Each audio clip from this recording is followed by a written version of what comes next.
mountain. And actually, I'm an old bush because this story has been like thousands of years ago, but I'm still hanging out. But I'm just being my wonderful little bush self, and I've been noticing over several years now this guy, and he seems to be a nice guy, but he's a flock of sheep and goats and animals that he tends to, and he normally comes by with his flocks, at normal times of the day and stuff. And so, well, one particular day, it was a nice day outside, beautiful weather, just a really nice time. I was enjoying myself, getting lots of sun, and it was great.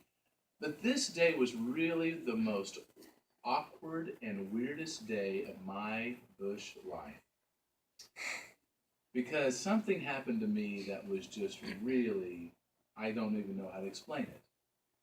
But this is what happened. I'd been noticing this shepherd guy walking around with his flocks, and all of a sudden he'd been coming around through this time, and it's like this angel kind of got in the middle of me and started talking to this guy. And so it was the weirdest thing for me because I'm just a bush, right? But that's God has completely gotten a hold of me. And I don't know what, I didn't have much power over it. I'm just being myself. But God begins to talk to this man, and he says, Moses, Moses. And it begins to tell a story about people that I didn't even know existed because they lived far away from me, but about his people that lived in Egypt, this place far away, and that their cries had come up to him. Their cries of being mistreated and the situation that they found themselves in because the Egyptians had become really bad taskmasters to them, and so they were basically in bondage. And he cries out to this guy, Moses, Moses. And Moses begins to really looking. But here's what okay, are you good?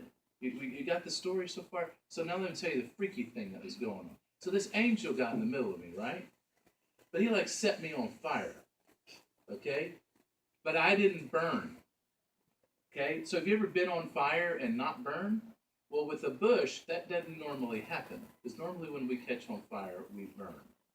But I never burned. And I could tell that this whole thing that was going on was getting this guy's attention. And so he's come to check it out as God's starting to talk to him. So God has this talk to him. Moses, I'm going to send you back. And there's this whole exchange about how holy this place was. Because here I am burning, but I'm not burning with fire. But it was really a cool presence of God that was going on. And God deals with this man and talks to him the whole time. And while he's talking to him, Moses begins to really get afraid and says, "But I can't really talk. I'm not a good communicator. And if I go to the people and tell them who you are, what am I supposed to say?" And I heard the most amazing thing. God God spoke and said, "You tell them that I am that I am." Okay? Well, that was great. I didn't have a clue what that meant, but that was God. He was telling him that. So I guess that meant something to them. And Moses then talked about how he couldn't talk. And so they went through this whole conversation so he'd get his brother would talk with him and all this other stuff. So God had this whole thing planned out.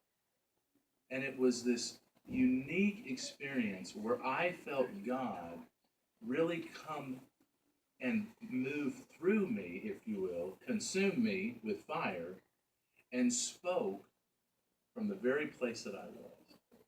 And so Moses went from this place and he met his brother, and from what I know, they went on back to Egypt to deliver God's people out of the Egyptians.